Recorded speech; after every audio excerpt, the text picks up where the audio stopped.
Okay, I'll begin.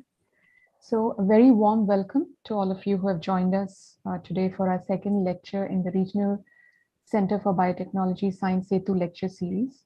RCB is an institution of national importance established by the Department of Biotechnology, Government of India, under the auspices of UNESCO. The mandate of the center is to provide a platform for biotechnology education, training, and research at the interface of multiple disciplines. This series today has been organized to celebrate India's 75 years of independence, and it is my pleasure to introduce Dr. Manjula Kalia, who in today's lecture will showcase her ongoing research activities at RCB. Dr. Manjula earned her PhD degree in 1998 at the National Institute of Immunology, New Delhi. She then moved to Canada for a postdoc at the University of Calgary, after which she returned to India and joined the National Center for Biological Sciences, Bangalore, as a DST fast-track scientist. She was then presented the prestigious Innovative Young Biotechnologist Award by the Department of Biotechnology in 2007 to pursue her research work at the International Center for Genetic Engineering and Biotechnology, New Delhi. Following this, she joined the Vaccine and Infectious Disease Research Center at the Translational Health Science and Technology Institute, Faridabad, as a research scientist.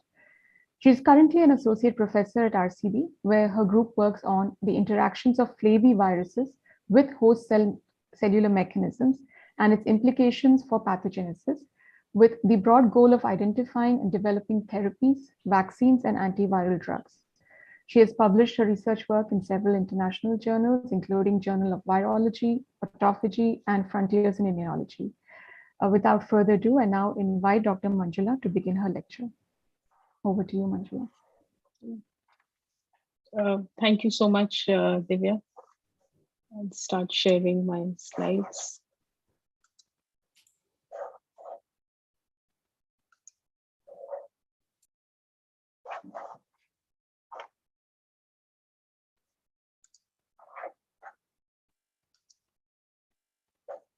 So my slides are visible? Yes. Okay, great.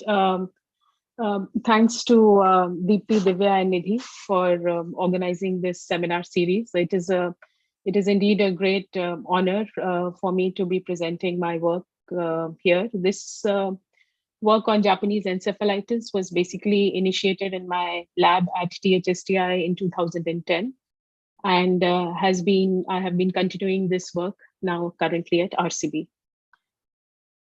So Japanese encephalitis, as the word suggests, basically is a neurotropic disease because it leads to what is known as encephalitis or inflammation in the brain.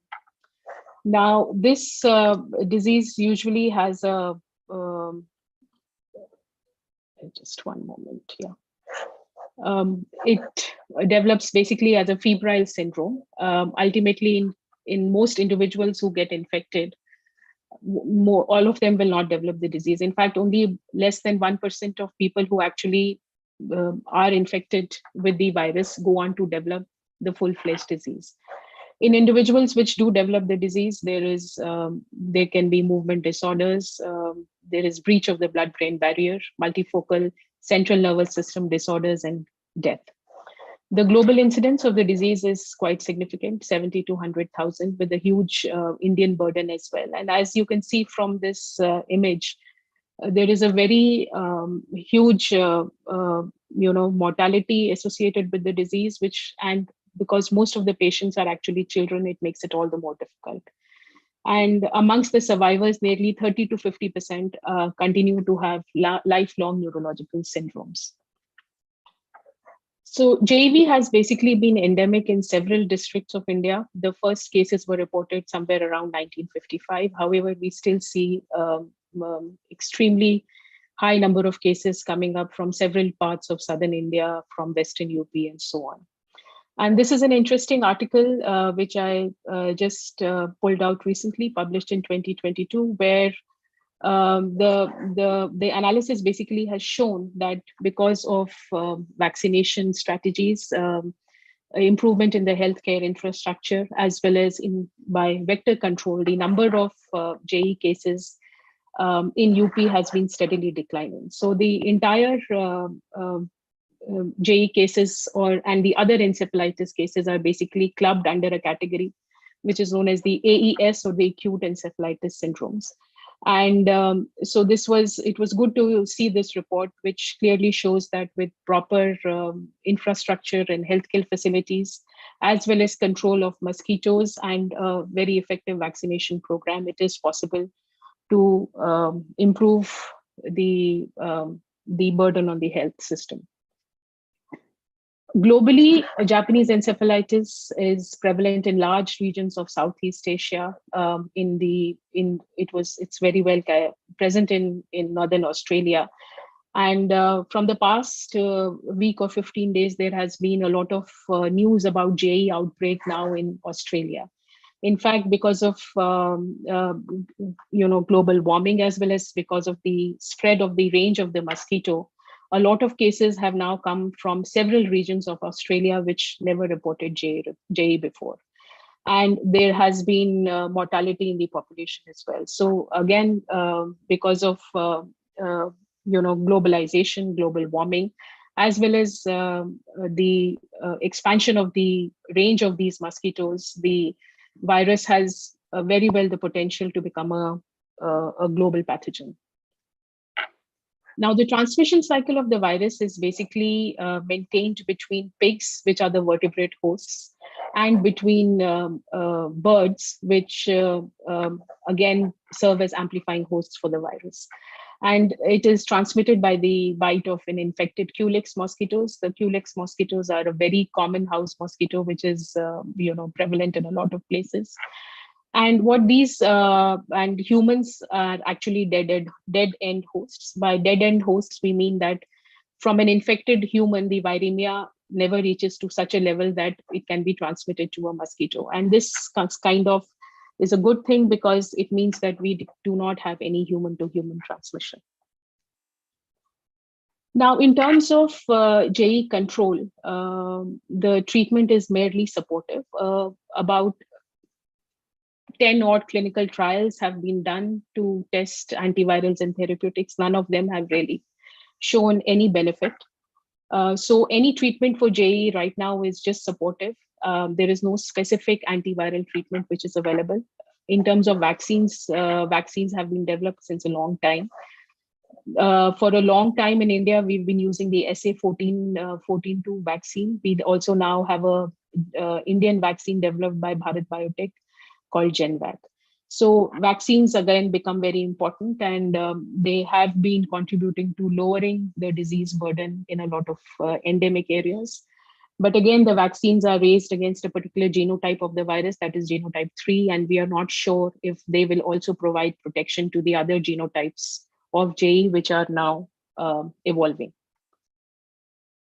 Now, in terms of the disease, once the virus basically enters into the body, it is going to replicate in the periphery. That is, it is going to replicate in the keratinocytes.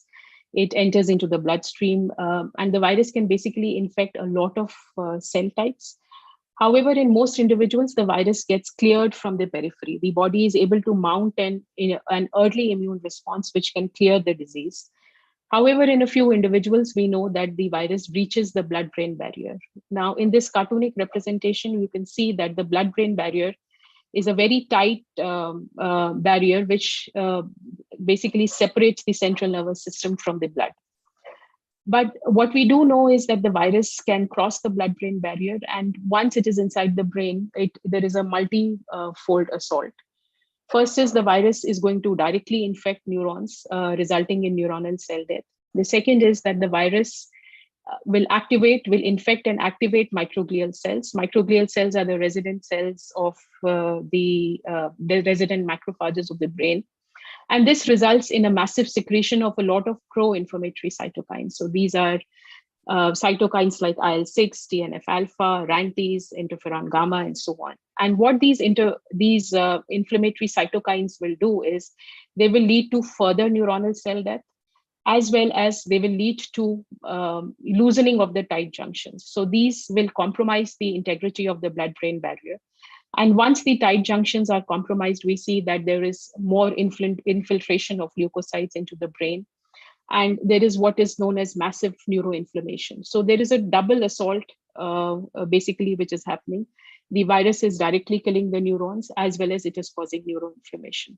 So any targeting which that needs to be done, any antiviral therapies that have to be developed have to be basically addressing two things. One is they need to be controlling, they need to be directly antiviral, and they need to be neuroprotective, or they need to control the neuroinflammation. We do know that in patients who recover, an effective antibody or effective humoral and a CD4 T cell response is important. And like I said, the control of neuroinflammation becomes very, very critical.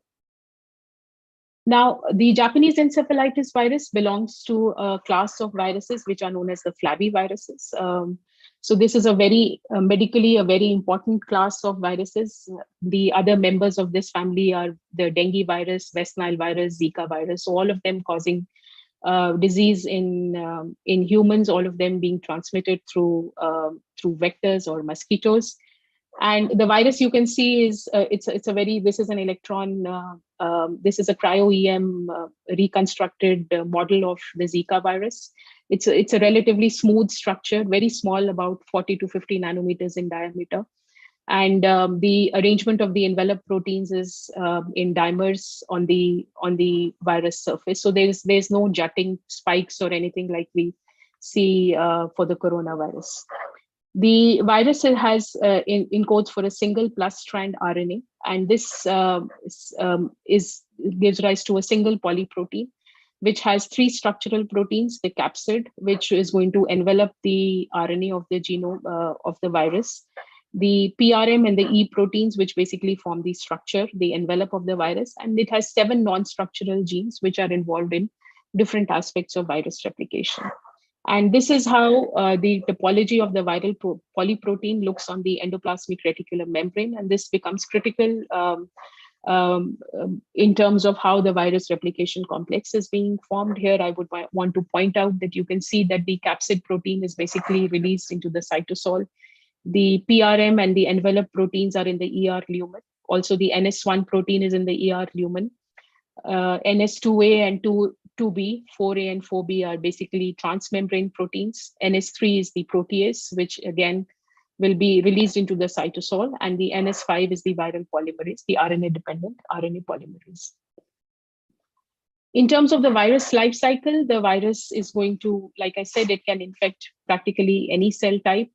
It binds to its specific receptor and to attachment factors, gets endocytosed through endocytosis, and is released in a pH-dependent mechanism. And the viral RNA now starts replicating in the cytosol, and the replication factories are basically established. And these replication factories are where the viral RNA is going to make multiple copies of itself. There is an intermediate which is formed, that is the double-stranded RNA. The virus assembly takes place again on ER membranes, and the virus moves through the Golgi network, where a low pH mediated cleavage in the Golgi results in the release of the mature virion particles.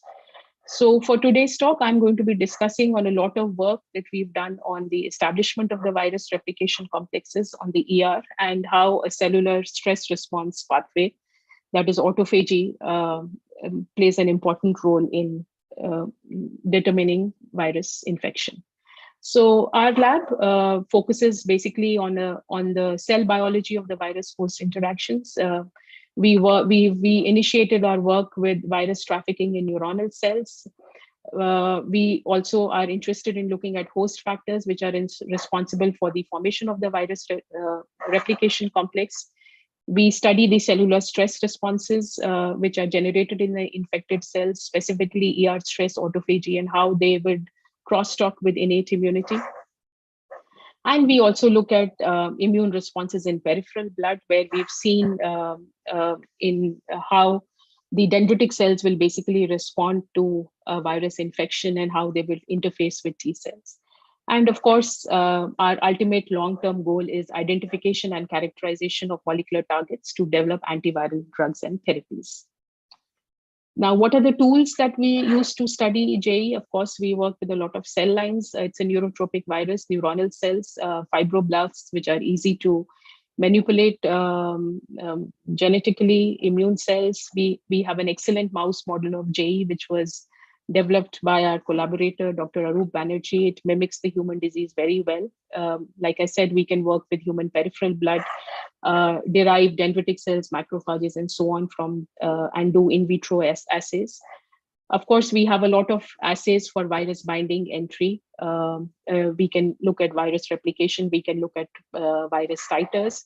Here, there is a very standard a gold assay for studying viruses, which is known as a plaque assay, which can be used to titrate the virus. We can do estimate the levels of viral RNA through quantitative PCR. And we can also do a lot of immunofluorescence experiments. The viruses are too small to be seen, but of course, we can use specific dyes and we can use antibodies to label the virus particles. And you can see here, these are labeled virus particles where we have labeled the enveloped protein sticking onto a cell that is at the initiation of infection. And here you can see a virus infected cell, which is now making tons and tons of the viral protein. So we've characterized exactly what happens to a virus infected cell. And this was a part of a very detailed proteomic studies, which was done by one of our PhD students, Kiran. And in this, we have basically mapped out the entire proteome or the changes in the proteome on virus infection. And the key features that we've seen is, of course, an infected cell is going to immediately mount a massive innate immune response. It recognizes the virus infection through pathogen recognition receptors like the TLRs, the RIGs, and so on. We identified an important role of TLR2, CGAS, in the recognition of the JE. This leads to the activation of the downstream signaling pathway, resulting in the secretion of type 1 interferons. And the type 1 interferons, of course, play a very important role in curtailing the virus infection, because these act in an autocrine and a paracrine manner and will basically send out alarm signals in the milieu. And the bystander cells can activate the innate immune response and know that there is a virus. The other important things that we see is there is an activation of a lot of interferon stimulated genes, and these ISGs we believe will play very critical roles. A lot of ISGs are still uncharacterized. And amongst the pathways which get downregulated during infection, there is downregulation of the extracellular matrix and the collagens. We've confirmed this in the mouse model.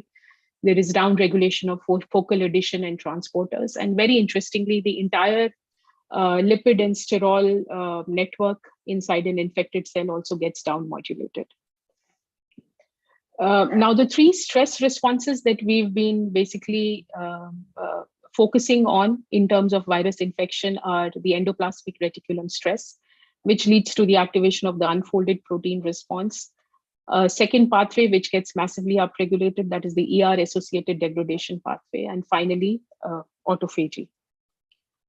So the virus replication complex basically establishes a very protected milieu where the viral RNA is going to be transcribed. And the virus replication complex is formed in association with ER membranes, very closely associated basically on the endoplasmic reticulum membrane. And there are basically three structures which are formed. One is a massively convoluted membranes. The second is vesicle packets. And you can see on these vesicle packets, we have localization of the viral non-structural proteins. This is the NS1 protein, the NS3, NS5, the transmembrane proteins, and this is the double-stranded RNA intermediate, that is the virus which is getting replicated. Now, the viral RNA then is, packages along with the viral capsid protein, and this nucleocapsid then buds out into the ER membrane and acquires the viral envelope. So we've been interested in looking at what are the host factors which have been involved in the formation of this vesicular packets. And for this, we use several techniques, including immunofluorescence studies. Now, because these structures are very small, it is a little difficult to resolve them through normal confocal microscopy. In this uppermost panel, you can see confocal images. And you can see that the viral non-structural protein NS1, which marks these vesicular packets, can be seen overlapping or very closely associated with the virus capsid protein, which is in green here. But when we move to a super resolution imaging or SIM imaging, as what we have done here, you can see that the capsid and NS1 basically form very distinct structures. These are very close together, but they are still very distinct structures. So the NS1 positive structures that is in red here are basically facing towards the ER in the ER lumen, and the capsid positive structures are basically in the cytosol. That is where the viral capsid and the RNA are going to complex together to form the nucleocapsid. And of course, the viral capsid protein is also very closely associated with lipid droplets. The capsid sits completely very nicely on lipid droplets, and which is something which is very well understood for a lot of viruses, that the capsid protein localizes to lipid droplets, and lipids play a very important role in the viral assembly. Now, the first so-called stress response that we kind of studied was the ER stress and the unfolded protein response. Now, because the virus replication takes place on very close association with ER membranes, there is a lot of accumulation of viral proteins. So the endoplasmic reticulum, which you all know is a platform where proteins are going to get glycosylated and folded and so on, gets into a condition which is known as ER stress.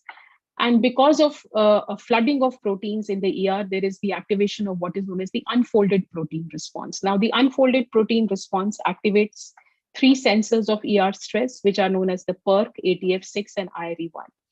And what these three sensors of ER stress basically try to do is they try to resolve the stress. How do they do that? They upregulate ER chaperones. Chaperones are required for protein folding.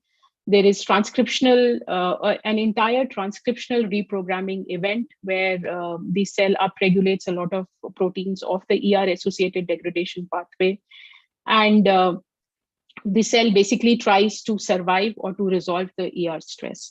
However, under conditions, as in the case of virus infection, when ER stress cannot be resolved, the cell is going to enter into apoptosis.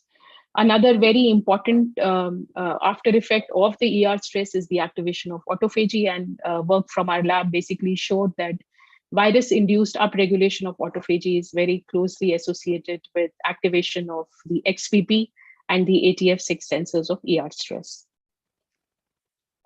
Now, the second pathway which gets upregulated very significantly is known as the ER-associated degradation pathway, or ERAD. Now, ERAD, just to give you a very quick idea, is a pathway which basically targets misfolded proteins for proteasomal degradation. Now, the ERAD pathway again contains it contains several proteins which are involved in the process. There is, of course, recognition of the misfolded protein. There are ER lectins like OS9 and EDM1, which are going to recognize the misfolded proteins. This gets targeted to a HRD1, DERLIN1, cell1 complex. Now, this complex is a very critical complex where the targeted protein undergoes ubiquitination. It gets translocated across the ER membrane and ultimately gets degraded through the proteasomal machinery. The third aspect, of course, is autophagy, where a very simplistic explanation of autophagy is that it starts off with a process which is known as vesicle nucleation. Now, this vesicle is going to is going to entrap any misfolded proteins or damaged organelles, or under conditions of starvation, it is going to just start eating up the cell itself, organelles of the cell. This is going to get enclosed and will ultimately go and fuse with the lysosome. So this is what is known as a functional autophagy pathway. And of course, we and others have also shown that this gets upregulated during virus infection. The important marker protein for studying autophagy is a protein called MAP1-LC3. Now, this protein is very interesting because this protein undergoes a proteolytic cleavage and a lipidation process to get converted into a protein which is called LC32. And it is this LC32 which is a marker of autophagosome. So during infection or during autophagy upregulation, you can see a starved cell here. We basically have conversion of LC31 to LC32. And LC32 is basically a marker of, or the only marker of autophagosomes. And you can see here, you can also monitor LC32 or autophagy through immunofluorescence. These are cells transfected with GFP-LC3, and you can see under a starved conditions, you have formation of these autophagosomal puncta. Now, the very interesting thing that we first observed, this was basically the work of my first PhD student, Manish, which kind of set the tone for the entire work that we've been doing since then, is that we observed that JAV replication complexes, which were marked by the viral non-structural proteins, they localize with the ERAD membranes, and they localize with LC31. So what we see is that the virus replication complexes are overlapping with LC31, but not with LC32. And we went to great lengths to show that this was an autophagy independent process. And you can see in this particular Western blot where we've fractionated, we've done a density gradient centrifugation fractionation, and you can see the lighter fraction here, that is fraction 1. Which contains autophagosomes, which are marked by LC32, and it also has the lysosomal marker LAMP1. And the viral replication membranes, which are heavier membranes, that is, they are localized to the ER, contain markers of ER-associated degradation. Of course, they have the viral non-structural proteins, and they have LC31. So the virus replication complexes contain the autophagy protein, LC3, but the non-lipidated LC3. And we went on to show that this LC3, of course, is very critical for virus replication. If we knock down LC31, the virus replication is lost. Now, Ria has continued our work with the ERAD effectors, and what we've seen is she's seen that the viral replication complexes or the vesicular packets here marked by the viral non-structural protein NS1 show very good co-localization with all ERAD effectors. You can see an overlap with the lectin OS9, with CEL1, with HRD1, Derlin, and so on. So very high degree of co-localization, suggesting that the ERAD proteins are going to be playing probably very critical structural and also functional roles in virus replication. And what we see is when we do an siRNA-mediated knockdown of these proteins, we again see a very significant inhibition of virus replication and of virus egress, and also of viral protein translation. In fact, one component of this ERAD complex, that is the CEL1L protein, seems to be having a most profound effect. So clearly suggesting that the formation of the virus replication complex is very critically dependent on the ERAD effectors. And this also highlights both the complexity of the virus replication complex and also the difficulty in so-called, generating antivirals which are targeting host proteins, just because these proteins are so critical for the cell, and in a lot of cases their knockdown is completely lethal. So it gets very difficult to actually find molecular targets, host molecular targets to construct antiviral strategies. We went on to look at the capsid interactions, and we were again able to show that JAV capsid interacts with LC31. Again, this is the autophagy independent non-lipidated LC3. And you can see beautiful co-localization of the capsid with LC3 structures, both in autophagy proficient and in case of autophagy deficient cells. And Ria has also shown a direct interaction of the capsid protein with LC31. Then we have actually shown that this is completely independent of autophagy effectors like P62 and GABA-RAP. And you can see that the replication complexes, again, are very, very segregated from the autophagy machinery. They do not overlap with any of the autophagy components like GABA-RAP or P62.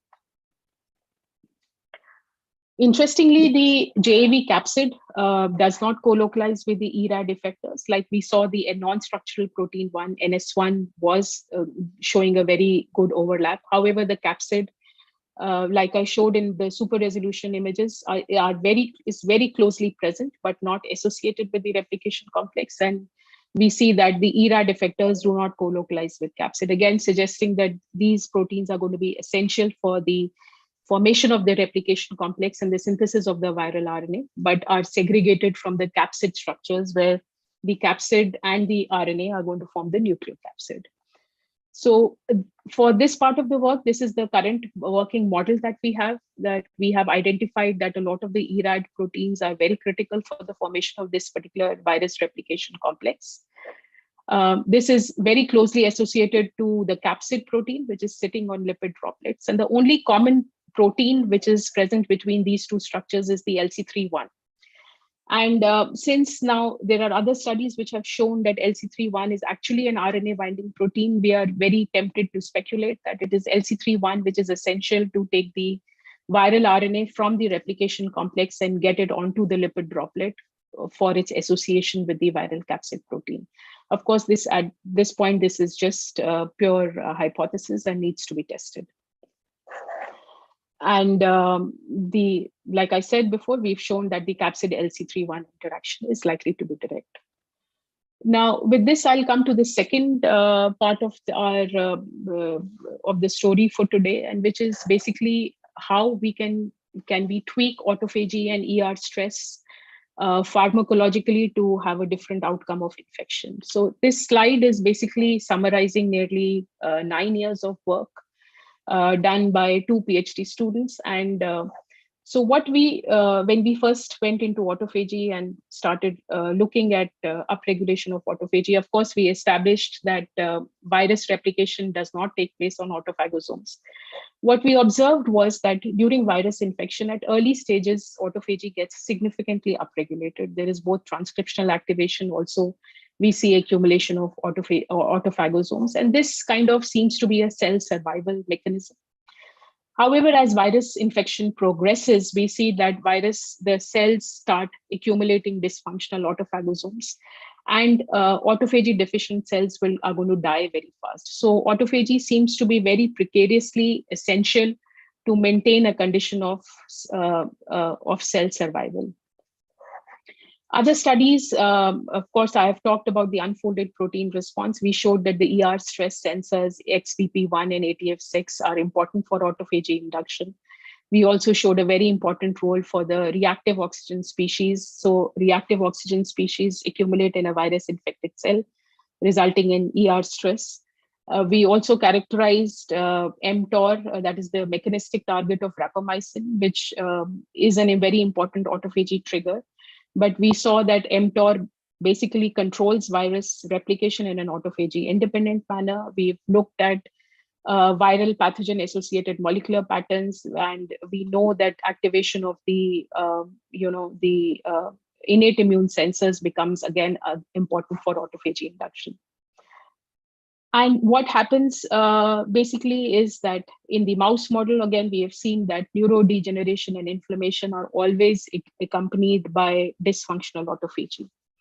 Then in a huge proteomic study, what Kiran basically did was she looked at the proteome of the virus-infected cells in the context of a functional and dysfunctional autophagy pathway. And this is work which we are still analyzing. But what was very evident was that autophagy is going to control innate immunity and protein translation. And these are the two ways in which we believe that in terms of their antiviral role of autophagy is going to be linked to basically these two aspects. So what we observed, of course, like I've said earlier, virus replication was highly enhanced in autophagy deficient fibroblasts and in autophagy deficient mouse neuronal cells. So while the role of autophagy in the context of virus infection, still the field is not very clear, but in case of JEV, we have conclusively and many times seen that autophagy in the context of neuronal cells is going to have a very important antiviral role. The other important thing that I forgot to highlight is that there is no direct evidence of virophagy for JEV, because when we think of autophagy, we always think of it as a mechanism where it is going to engulf the pathogen. And there is evidence, of course, that it can, in the autophagosomes, do engulf bacteria like Salmonella, MTB, parasites, and so on. But there is no direct evidence of virophagy for JEV. So when I say autophagy is antiviral for JEV, I'm not talking about the entrapment of the endocytosed virus particles into autophagosomes and degradation. That is something that we have not been able to find out, we have checked and we never see that happening. So how autophagy is playing an antiviral role is, again, we believe it is through modulation of innate immunity and protein translation. And these are some mechanistic studies that we are still doing.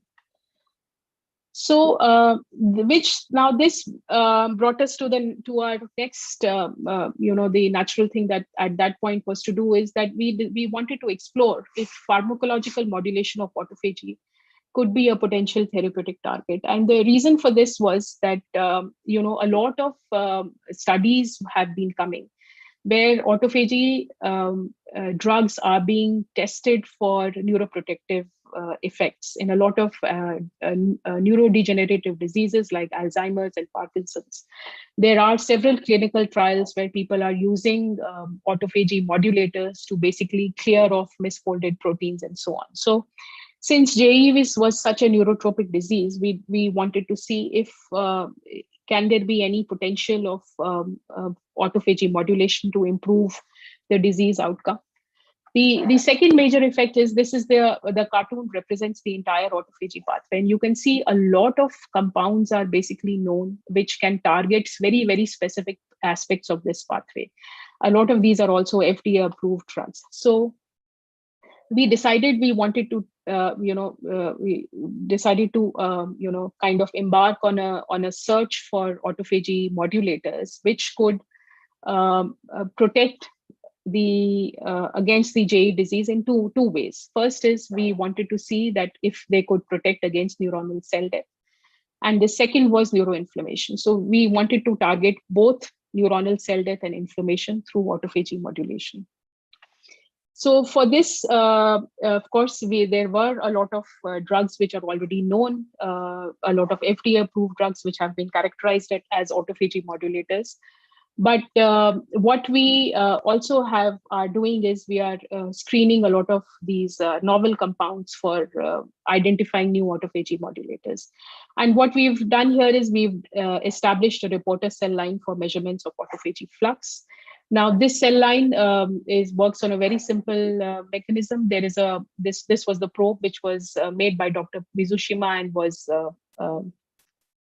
easily available through AdGene, and this contains basically the LC3 or the marker of the autophagosome stacked to a GFP, and along with an internal control that is RFP. And just by measuring the ratio of GFP to RFP, you can basically see if a drug is going to be an autophagy inducer or an inhibitor. So if a drug is an autophagy inducer, that is, it is inducing autophagy, we see that there is degradation of GFP-LC3 in the autophagosome. So the GFP to RFP ratio is going to be low. So there will be more RFP signal.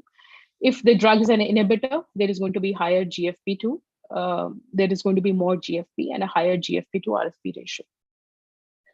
So this cell line was basically developed for a high throughput platform, and this works quite well. So we've screened a Microsource Spectrum Ibrary of about 2,560 compounds, and we've identified a lot of compounds which modulate autophagy just by measuring the GFP to RFP ratio. And this is something that we are going to be testing.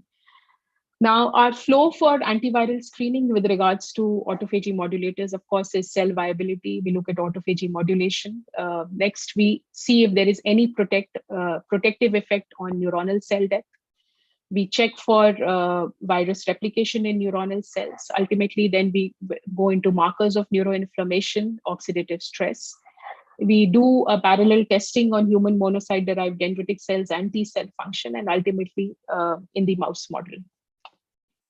So in the next few slides, I'm going to just walk you through our antiviral screening. So here we established an assay where we first look at cell viability, and you can see that after virus infection, we treat the cells with a drug at 2 hours post-infection, and then see if any of the drugs basically rescues gives a rescue of the cell death phenotype.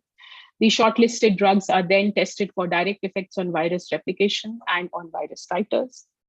We've also checked these drugs on their effect on the inflammatory response. Like I said, activation of neuroinflammation through the microglial cells is a very important contributor to neuronal cell death. We see that In microglial cells, you can see a lot of the upregulation of cytokines like IL-6, TNF-alpha, and so on. So next we go on to see if any of these drugs blunt these inflammatory responses. And ultimately, we have testing in the mouse model of JE. So in this mouse model, we give an intraperitoneal injection of JE, and these mice develop fever by 4 days, encephalitis by 5 to 6 days, and death by 7 to 10 days. And here I am showing you a typical drug testing regimen where we have given oral administration of drugs after virus infection till 15 days. And you can see that one of our drugs, D1, gives us a significant protection of the mouse survival. We've characterized this drug further, and very interestingly, we see that this drug gives a huge survival benefit to the JE infected mice.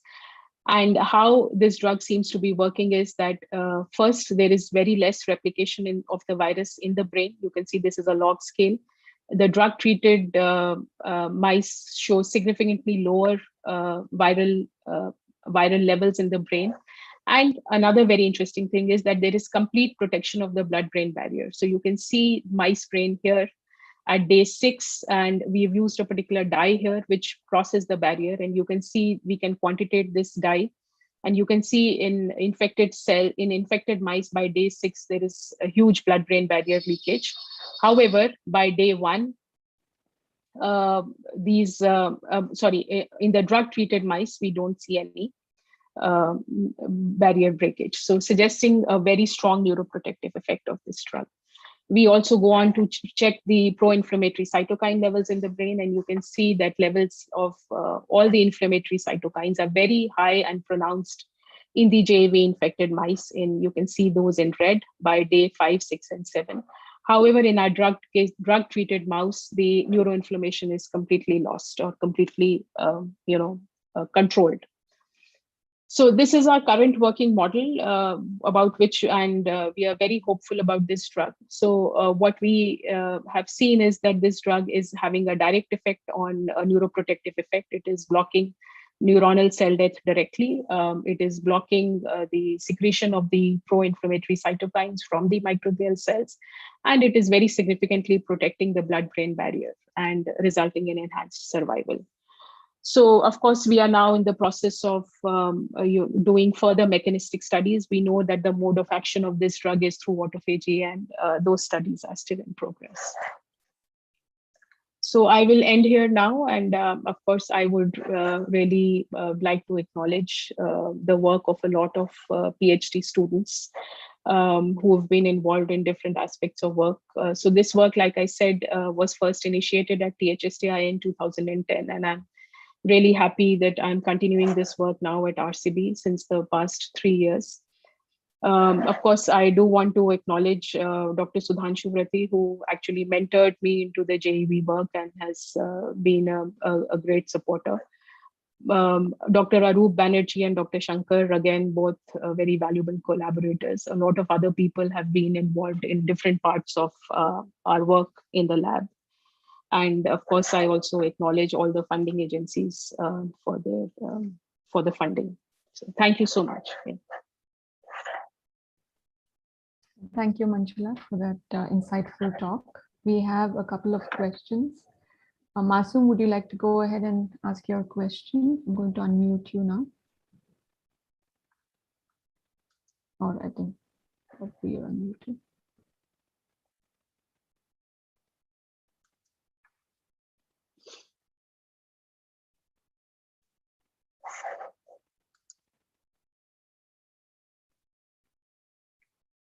Okay, while she's connecting, there's one more question from Shrikant. So he says, excellent work, Manjula. So the question is it known if any of the components of autophagy have an autophagy independent role? For example, caspases have non-apoptotic regulatory roles. Absolutely, absolutely. So you know, the autophagy pathway, what I showed was a very, very simplistic, even just a basic textbook explanation. The pathway is far more complex. There are several proteins which are involved, and in fact, for any of the autophagy proteins that has been studied, a lot of the autophagy independent functions have popped up. So yeah, absolutely. Yeah. Right. So Masoom has a question, but I don't know how to unmute her. Okay, there's another question from Sam Matthew. Are the effects on autophagy seen in other viral infections, or is it specific to JE? So so there's been a lot of confusion in the, no, I wouldn't say confusion, but there's still a lot of controversy in the field because there are some studies which have shown virus replication happening on autophagy membranes. Interestingly, the role of the non-lipidated LC3 was first shown for the mouse hepatitis coronavirus, actually. And the coronavirus replication in terms of the LC3-1 seems to be matching with that of J. The effect of autophagy in the context of other virus infections, again, like I said, there are several components of the autophagy pathway which are going to be pro-viral. It depends on from which angle you look at the pathway in terms of what is the inducer. If is the induction happening through mTOR? Is it happening through AMPK? Is it happening through Becklin? Depending on what tools we use to modulate autophagy, you can see entirely opposite or contrasting effects. But the neuroprotective effects of autophagy have been shown for the Sindbid virus. This was long time back in Beth Levine's very classical paper, which first showed, the neuroprotective effect of autophagy. And now we're trying to explore it with JEV with respect to the autophagy inducers. Okay. I do not see any other questions. Masoom, if you want, you can type your question in, but I don't know if she's here anymore. Okay, thank you so much once again, Manjula, for that wonderful talk. And I thank you all for joining. We can end the meeting now. Yeah, Divya, thank you so much. Thanks. Yeah, bye. Thank you. Bye-bye.